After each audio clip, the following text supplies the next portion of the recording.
There's an absolutely insane story developing right now regarding newly acquired big man Sasha Vezenkov, who is formerly a EuroLeague MVP and apparently is trying to bolt the Toronto Raptors to go back to Europe after recently being acquired by Masai Ujiri and the team. And this has serious implications in the Raptors' flexibility during free agents, ability to bring back guys like Trent Jr., and the future of this Toronto Raptors roster.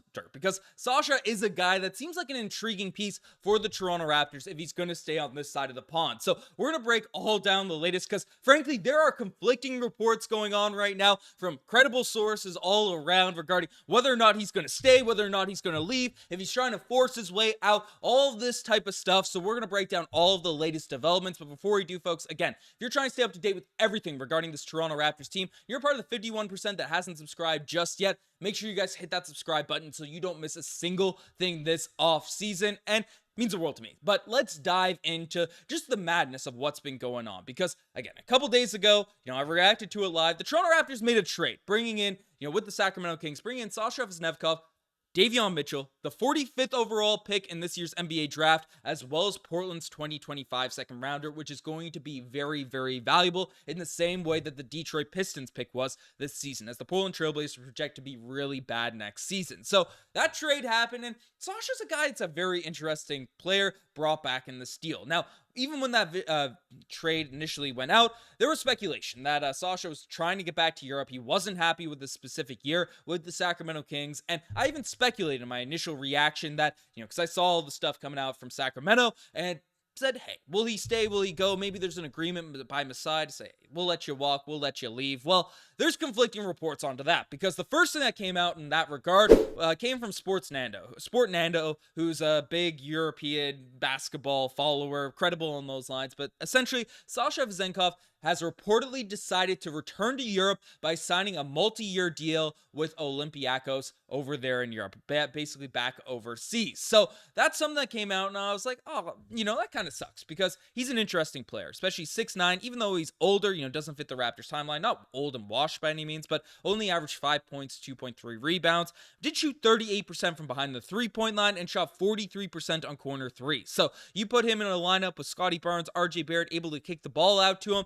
He's a player that I think could be very, very intriguing, especially with the impact that he had, when he had more of a role in the actual offense, more than he did last year with the Sacramento Kings. So I said, hey, a guy that has this sort of basketball backing, that's a big buy low opportunity. He's on a very reasonable contract, just $6 million annually, for the next couple seasons. So definitely a dude that made sense for the Toronto Raptors to bring in, take a flyer on, and see if he can actually have an impact. Because if he does, a couple years down the line when the Raptors are really trying to be in the mix once again, turn around this rebuild, maybe it'll be sooner than we even expected. He can have an impact on the team, or we could flip him for more assets. We can flip him for stuff, and if it doesn't work out, it doesn't work out. We're not really, do or die all in on this season in the same way the Sacramento Kings might be going into next year. So Sasha, nice pickup. I was excited, but then this report came out, oh, he's gone, and this stuff and that stuff. But Michael Grange came out today and essentially shut those reports down, coming out and saying that so according to those in the position to know,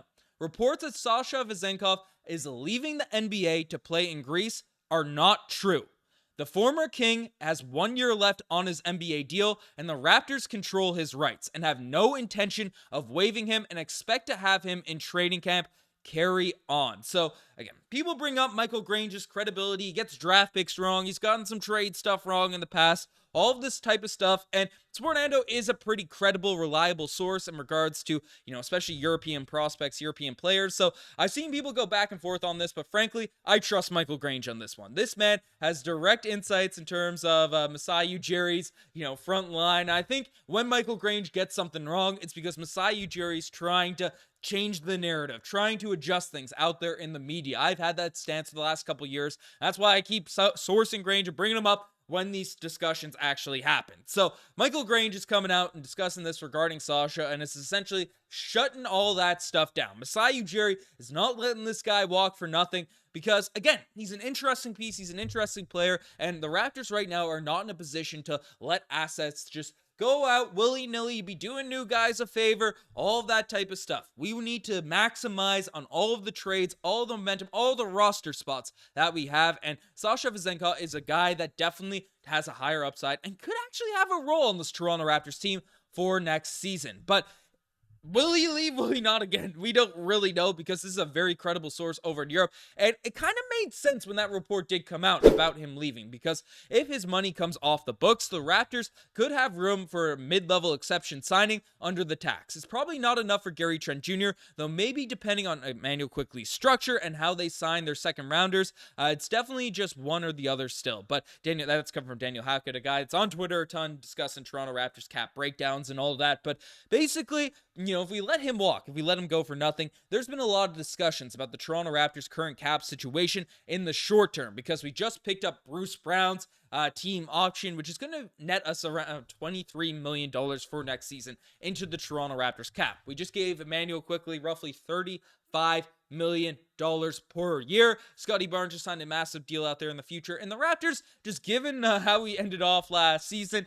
there's no hiding it. We weren't that great. We ended up tanking the end of the year. It just doesn't really make sense for this team to be a tax team right now, given all the restrictions, how it handcuffs your roster building, abilities moving forward into the future. So essentially, the Toronto Raptors being a tax team right now and trying to bring back the star boy Gary Trent Jr., which we're really not sure. We've seen that he's projected to probably make between $17 and $20 million going into next season. And right now, that's going to be tough for the Toronto Raptors to bring back, stay underneath the cap, especially if we want to use Pascal Siakam's $10 million trade player exception, for this offseason, because being able to bring in that money allows you to attach different assets. And as we saw with this specific trade with the Kings, we got two very, very valuable, second rounders. We got Jamal Shed with that 45th overall pick, and the Blazers second, which is a very, very exciting draft pick. The same way the Pistons was for the season.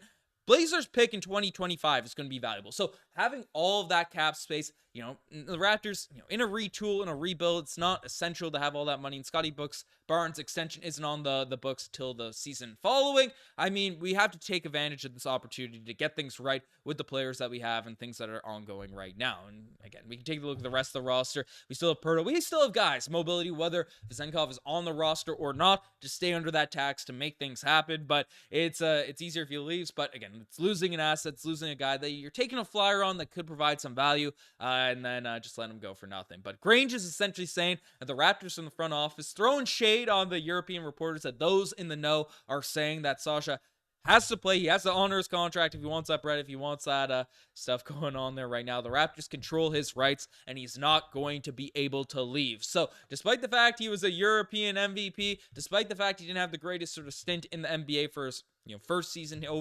overseas, he doesn't get to bolt, according to Michael Grange just then. But we'll see if he ends up trying to force his way out, try to force his way back to Europe. If things don't work out along those lines. Again, an absolutely insane, crazy situation going on right now. But let me know what you guys think in the comment section down below. You guys are the best man to get this far. Subscribe to the channel if you guys haven't already. I'm signing out. Cheers.